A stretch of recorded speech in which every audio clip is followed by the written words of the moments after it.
नमस्कार दोस्तों, स्वागत है आप सभी का हमारे YouTube चैनल MD9 एजुकेशन में।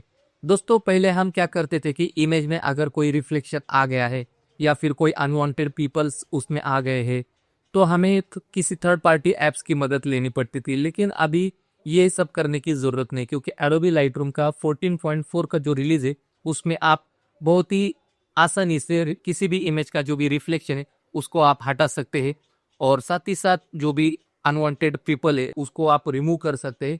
और साथ ही साथ ऐसी कुछ इमेजेस जो आपने लो लाइट में खींची है लेकिन उसमें ज़्यादा हाई आईएसओ यूज किया है, उसकी वजह से उस इमेज में काफ़ी सारा नॉइज आ गया है। तो इस नॉइज को भी यहाँ से हम एक ही पल में हटा सकते हैं। तो बिना टाइम वेस्ट किए चलिए शुरू करते हैं। तो दोस्तों, अभी हम लाइटरूम क्लासिक के डेवलप मॉड्यूल में आ गए हैं, और यहाँ पे लाइटरूम में कौन सा नया अपडेट आ गया है इसके लिए इसका वर्जन हम पहले चेक करेंगे अबाउट लाइटरूम में। तो यहाँ पे आप देख सकते हैं ये 14.4 का रिलीज है, लेटेस्ट वर्जन है, और यही सारे फीचर्स आपको एडोबी फोटोशॉप के कैमरा 17.4 में भी मिलेंगे। ठीक है, तो इसको मैं यहाँ से क्लोज कर लेता हूँ। तो दोस्तों, पहला फीचर है डिस्ट्रैक्शन रिमूवल। मान लीजिए आपने एक शानदार फोटो खींची है लेकिन उसमें कोई रिफ्लेक्शन या फिर अनचाहे लोग आ गए हैं। अब टेंशन की जरूरत नहीं, लाइटरूम के नए अपडेट में एआई की मदद से आप इन सारे रिफ्लेक्शन को और लोगों को आसानी से हटा सकते हैं। तो रिफ्लेक्शन रिमूव करने के लिए आपको इस जगह पे ऑप्शन मिलेगा, यहाँ पे आपको क्लिक करना है। ये जो रिमूव टूल है इरेजर का, इसको आपको यहाँ पे क्लिक करना है और थोड़ा सा आपको यहाँ पे नीचे आना है। यहाँ पे लिखा है डिस्ट्रैक्शन रिमूवल, और डिस्ट्रैक्शन रिमूवल में आपको यहाँ पे रिफ्लेक्शन का ऑप्शन मिलेगा। तो जब तक आप अप्लाई नहीं करेंगे तो ये अप्लाई नहीं होगा। तो सबसे पहले हम यहाँ पे अप्लाई कर देते हैं। तो यहाँ पे थोड़ा सा ये टाइम लेगा। तो दोस्तों, आप देख सकते हैं किस तरह से रिफ्लेक्शन यहाँ पे गायब हो गया है।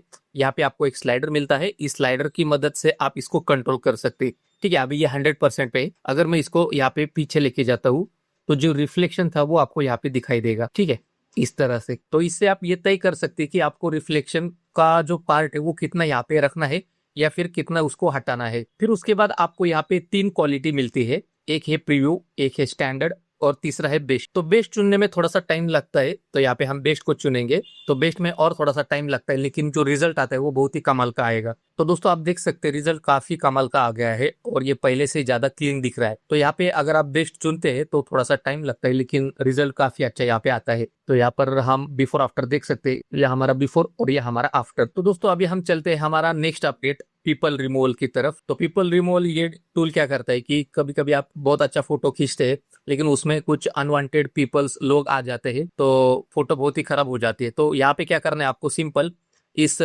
टूल पे आना है। यहाँ पे पीपल का जो टैब है इस पे क्लिक करना है, और ये क्या करेगा, ऑटोमेटिकली आपके इमेज में जितने भी लोग हैं उनको वो डिटेक्ट कर लेगा, और आपको सिंपल यहाँ से रिमूव करना है। तो ये क्या करेगा, पूरे इमेज में से जितने भी लोग हैं उनको वो रिमूव करेगा। तो कभी कभी क्या होता है कि वो कुछ लोगों को कुछ पोर्शन को हटा नहीं सकता।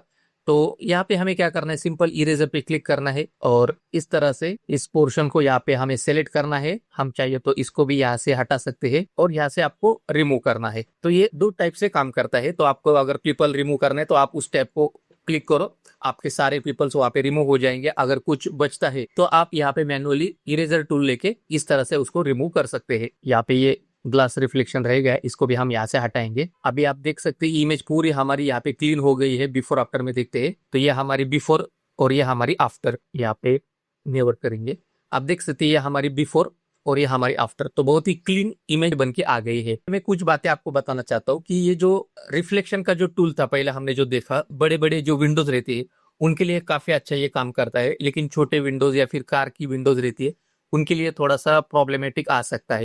ये जनरेटिव नहीं है, यानी नई चीजें नहीं बनाता, सिर्फ डिस्ट्रैक्शन को ये हटाता है, और हर फोटो में ये अलग अलग रिजल्ट दे सकता है। तो आप एक्सपेरिमेंट करते रहिए। अभी चलते हैं हमारा तीसरा अपडेट, यहाँ पे नॉइज रिडक्शन के बारे में है। तो इसमें बिफोर आफ्टर हटा देंगे, लूप व्यू रखेंगे, और ये तीसरा इमेज है हमारा। इस इमेज को मैं थोड़ा सा बैलेंस कर लेता हूँ, और इस इमेज को मैं यहाँ पे जूम करके आपको दिखा देता हूँ इस इमेज में कितना ज्यादा नॉइज है। ठीक है, इस तरह से। तो यहाँ पे आप देख सकते हैं काफी ज्यादा नॉइज है। तो इससे पहले हम नॉइज कम करने के लिए लाइटरूम क्या करता था कि एक डीएनजी फाइल बनाता था और आपको छोटी सी प्रीव्यू विंडो में काम करना पड़ता था। लेकिन अभी ये थोड़ा सा चेंज हो गया है, अभी आप रॉ फाइल पे ही काम कर सकते हैं। तो नो डीएनजी नो प्रॉब्लम। तो यहाँ पे हम बेसिक पैनल को ऑफ करेंगे और आपको यहाँ पे डिटेल पैनल पे जाना है। डिटेल में आपको यहाँ पे डी नॉइज को ऑप्शन है, हम इसको ऑन कर देंगे। तो पूरा एनालाइज होने के बाद आप देख सकते हैं कि यहाँ पे काफी नॉइज यहाँ से रिमूव हो गया है और यहाँ पे आपको डी नॉइज के लिए आपको अलग से एक स्लाइडर दिया है। तो इसकी मदद से आप देख सकते हैं कि कितना नॉइज आपको कम करना है, कितना ज्यादा रखना है। ठीक है, तो अभी यहाँ पे मैं इसको लेफ्ट की ओर लेके जाता हूँ तो आप देख सकते हैं नॉइज बढ़ रहा है और यहाँ पे अगर इसको राइट की तरफ लेके जाता हूँ तो काफी यहाँ पे नॉइज कम हो रहा है। तो आपको यहाँ पे थर्ड पार्टी जो भी ये एप्स रहते हैं उनकी अभी आपको जरूरत नहीं है, तो लाइट रूम में ये काम हो सकता है। फिर उसके बाद आपको नीचे शार्पनिंग का भी स्लाइडर मिला है। अगर आप डी नॉइज ऑप्शन यूज करते हैं तो आप यहाँ पे शार्पनिंग का भी स्लाइडर यूज करो, जिससे आपके जो भी एजेस है, और साथ ही साथ यहाँ पे मास्किंग का भी यूज करो। तो इसमें क्या होगा कि अगर आप शार्पनिंग को यूज करेंगे तो आपके जो भी एजेस है वो थोड़े से शार्प दिखने लगेंगे। ठीक है, आप इसको अपने हिसाब से यहाँ पे एडजस्ट कर सकते हैं। तो यहाँ पे हम बिफोर आफ्टर देखते हैं तो दोस्तों देख सकते हैं कितना ज्यादा यहाँ पे डिफरेंस आ गया है। तो लो लाइट में भी यहाँ पे आपके पास कोई भी अगर इमेज है और ज्यादा उसमें नॉइज है और लो लाइट में खींची है तो ये जो अपडेट है बहुत ही काम का है। तो अगर आपके पास भी कुछ इस तरह से लो लाइट में खींची हुई तस्वीरें है और उसमें ज्यादा नॉइज है तो आप इस लाइट रूम अपडेट को यूज करके आपकी इमेज को बहुत ही बेहतरीन बना सकते हैं। तो इस तरह से ये काम करता है।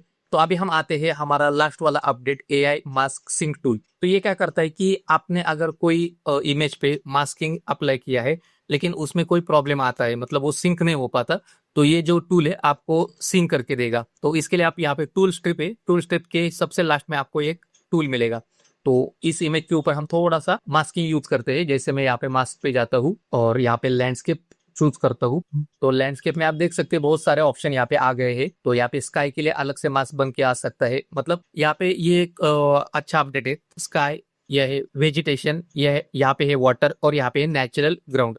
ठीक है, तो अभी सबसे पहले हम स्काई के ऊपर काम करेंगे, स्काई का यहाँ पे मास्क करेंगे, या फिर हम इन सारे जो भी है इन सबको एक बार क्लिक करेंगे, क्रिएट अ सेपरेट मास्क और यहाँ पे क्रिएट, तो इन सब का अलग अलग मास्क बन के आ जाएगा। तो सबसे पहले हम स्काई पे आते हैं। स्काई पे आने के बाद थोड़ा सा यहाँ पे एक्सपोजर बढ़ा लेते हैं। फिर उसके बाद यहाँ पे है वेजिटेशन और यहाँ पे ये जो, फिर उसके बाद वाटर, फिर उसके बाद यहाँ पे नेचुरल ग्राउंड। तो दोस्तों इस तरह से मैंने यहाँ पे मास्किंग अप्लाई कर दिया है। लेकिन इससे पहले क्या होता था कि जब AI mask out of sync हो जाते थे तो एक छोटा सा रेड डॉट दिखता था, लेकिन अब एडोबी ने इसे आसान कर दिया। एक नया आइकॉन आ गया है, आप यहाँ पे देख सकते।